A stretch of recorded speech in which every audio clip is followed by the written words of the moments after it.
Hello viewers, কেমন আছেন? আশা করি ভালো আছেন। আমার আজকের রান্না দেখেন, আমি একটা লোয়ারির মধ্যে কিছু পেঁয়াজ কুচি আর কাঁচামরিচ দিয়ে দিলাম, দিয়ে এগুলো ভালো করে ভেজে নেব। ভেজে নিয়ে তার সাথে ভালো করে অ্যাড করব একটু লবণ, একটু হলুদের গুঁড়া দিয়ে ভালো করে নেড়ে ভেজে নেব। তারপরে দেখেন তো এগুলা কেউ চিনতে পারেন কি না। আমি বলে দিচ্ছি, এগুলো হইলো লাউ চোকলা আর সাথে আছে আলু দিয়ে ভালো করে একটু মেখে জেখে নেব। আসলে আমি লাউ চোকলাটা আমার কাছে ভাজি করলে না এত মজা লাগে, আপনারাও ভাজি করে খাবেন, দেখবেন অনেক ভালো লাগবে। আমি লাউ চোকলা কখনো পালাই না, আমার কাছে ভালো লাগে।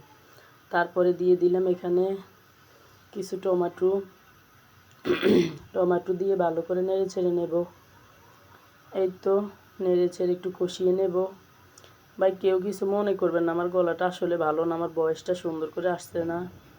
সবাই ক্ষমার দৃষ্টিতে দেখবেন, আমার পেজটা ফলো করবেন, সবার কাছে অনুরোধ রইল।